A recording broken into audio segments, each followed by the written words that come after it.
everyone's skills, we could pull through this together. Tobias, what are you doing? Throwing money at the problem. Okay, money isn't the solution to every problem. It is if you've got enough. Yes, you read it right. ARCANE could have been animation Jesus like Deadpool.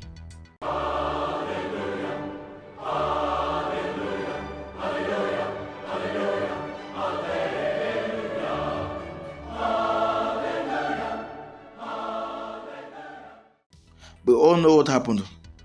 For over 3 years, I had waited, and I would say, let me just start the review. Season 2 started strong but slow, with the consequences of Jinx Bazooka, Shakzuka. 3 counselors are dead, including Caitlyn's mom. Amara is put in a wheelchair. Victor is critically injured and in a coma, while Piltover is prepping for war. 2-1. We invade. But 23 minutes in, it grabs you by the throat and refuses to let go. There's an assassination attempt on Jay's life in broad daylight with a chainsaw. A freaking chainsaw!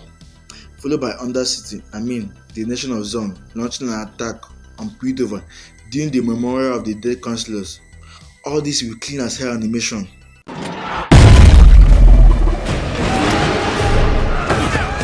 And that same episode also kickstarts what is supposed to be Caitlyn's negative character arc. I am a decorated officer, leader of House Kiraman.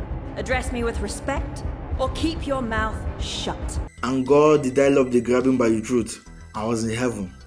My brain was like, oh my God! Wow! Don't go getting the wrong idea now.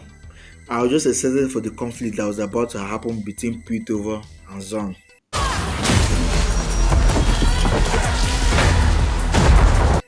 But I just had a little issue, and that was I wish they changed that awful Imagine Dragon opening song. Shut the fuck up! Know your fucking place, trash! But that's just a nitpick and can be skipped. Definitely not you! This season also had more interesting ironies than the previous season, which had Professor Heimerdinger being kicked out of the council by Jace, the person he brought into the council. Victor stopped from committing suicide by Jace, the same person he stopped from committing suicide. Caitlyn working with Vi, the sister of the person she's haunting. Silco being killed by Jinx, the person he saved. And Milo's warning of Vi about Jinx We're twice the person at half our age. being the death of most of them.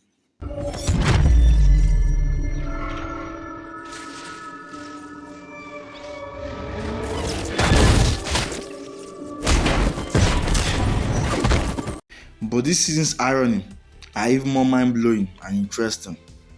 Like Vi becoming an enforcer, a group of people she's always hated. Caitlyn, the person who's always wanted to prevent a war, now deciding to lead one. Jace, who promised not to create a hextech weapon, now creating one. Sevika, that's always hated Jinx, now working with her. Zon, first suffering the consequences of hextech, even though they are not allowed to use it. Caitlyn, warned about professional entanglement and later being betrayed by Maddie. And do you know the most interesting irony among all?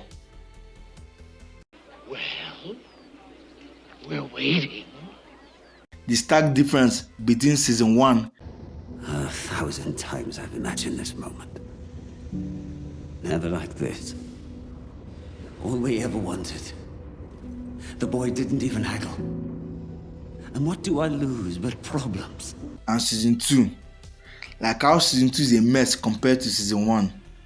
The world I now see Is more lucid than ever. You can inhabit your followers. We are one. This is the glorious evolution. Look how they massacred my boy.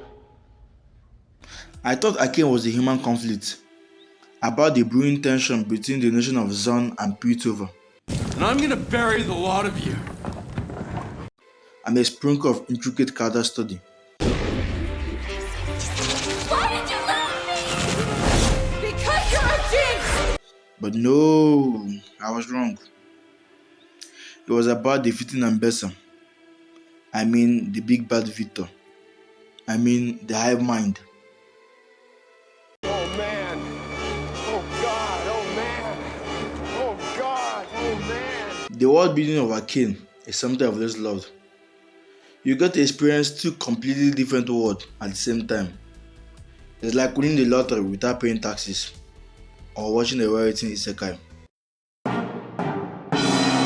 I mean, without the powered protagonist.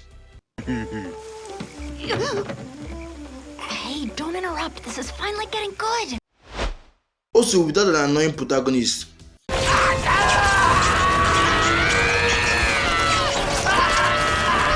But you get what I mean. Like, there's a stark difference between Piltover and the nation of Zon. From their scenery, technology, way of life, and even the air they breathe. But the storytelling this season left the world building in favor of interesting concepts. The introduction of the Black Rose, magical and supernatural abilities, whatever you call it, put me out of the story. I see someone slapping me while I was sleeping.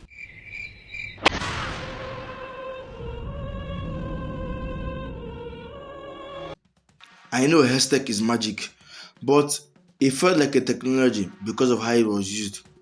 You need to write or draw a specific type of rune for a certain action to happen, which made it somewhat grounded.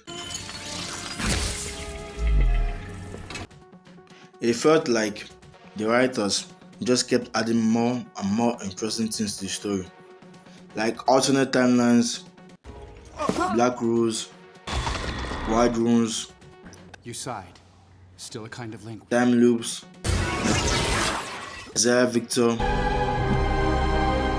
Mel now has abilities. Vanda is a werewolf. Killian's character arc. Ambassador's plan.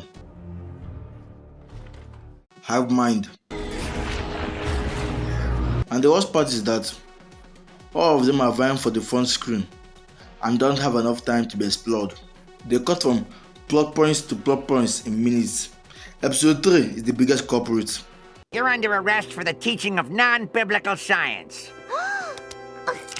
Starting from 7:24 to 17:20, you get Killian Vi to Counselor Cello and Ambassador to Mother's plot to Killian Vi to Jace, Professor Hamadiga and Echo to Mother's plot to Jace, Professor Hamadiga and Echo to Killian Vi. All this in less than 10 minutes in entirely different locations. I want to ask a question. What is the main plot of focus for season 2? Nobody knows, as there are just many things happening.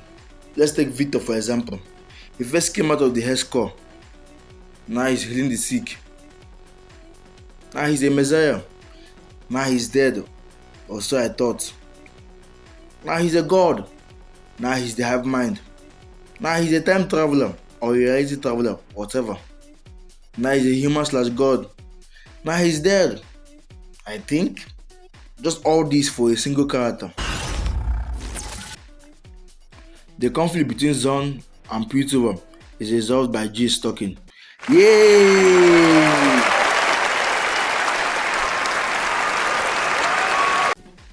They are not given a seat as a counselor. I want to ask a question. What about the other two Ken Barons? Did you just let Sevika take over or what? Nobody knows. Just shut up and consume music video. Also, Ambessa is a legend of a villain. I can't believe this is Seiko's replacement. Even her plan to gain more power by causing the attack on the memorial has holes in it. She didn't take measures to secure the safety of her daughter Mel and Jace, who she needs for the high-tech weapons. Both of them almost died. For my son! Check it out. Ah! Whoa, what's the matter? What the hell is that? A killer robot monster? Ah! Stewie, relax. No, Brian, you keep that thing away from me. Is it looking at me? Can it see me?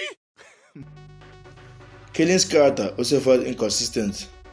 She changed so many times that it felt shocking.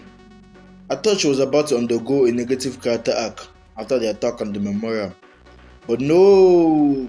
Leave it. Let's make her a detective. No! Again. Leave it. Let's make her good again. I thought she hated Jinx. Well, she's cool with her now. Just don't have the energy for it any longer. I think I can smell shite. But the most consistent character in the show is none other than Loris. He came out of nowhere and left out of nowhere. Yes! Yes! And I seriously want to know why nobody in Zone knows that it's Jinx that killed Silco. Caitlin saw her do it. She must have told the council, and she told them that it was Jinx who launched the attack.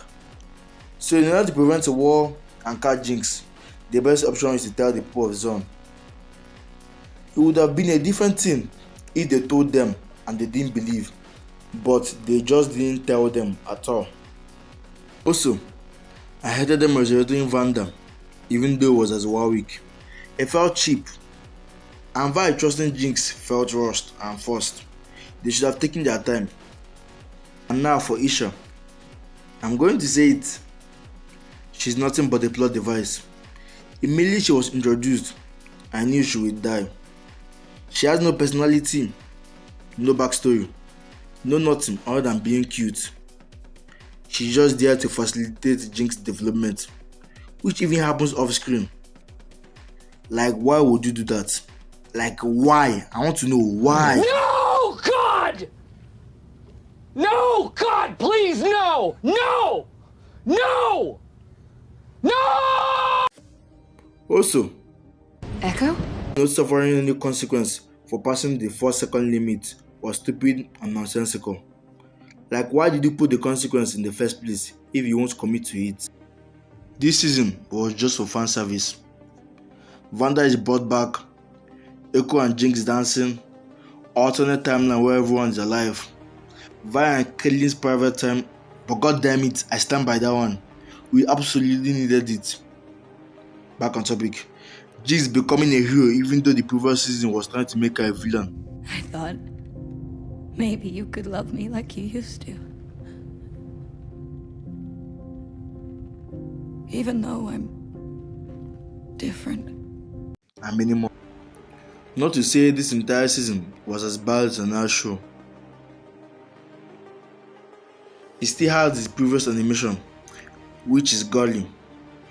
I have to give praise to Studio for Teach, as I don't know where to group the animation. It has a 2D feel, but doesn't look like one. And it has a 3D look, but doesn't feel like one. So, I just don't know. It's just there, in a league of its own. Let's go! And the transition between Jace and Vi when their high-tech weapons start glitching is sick as fuck. I was left in awe. I have to say the musics are really good, but if it takes away from the story, which it does, then it's not needed at all. It should help complement the story, not detract from it.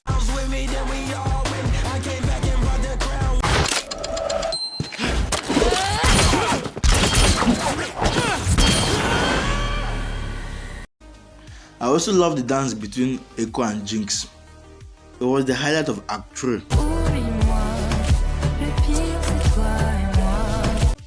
The time when Jace killed Victor and all the people in the village fell and started screaming gave me chills. It was somewhat scary.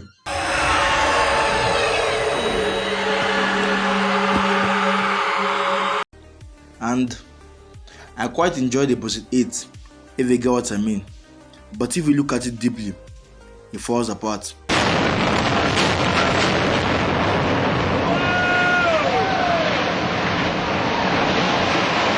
Like, did the Viper forget the fact that her sister was suicidal? And instead of going to find her and support her, she decides to have sexy time in a prison cell, of all places and of all times. Boy, that escalated quickly. I mean, that really got out of hand fast. Also, Mel has a nice shape. Like, seriously. I didn't realize it with that gown covering everything. Jace, you were once a lucky man. Now I don't understand what's going on between you and Victor. Okay. I'm joking. So stop with the uncivilized comments. So yeah, subscribe, leave a like, and turn on the notification bell. I thought I would witness greatness, but didn't know it to be a Walmart Avengers. Fuck this shit, I'm tired.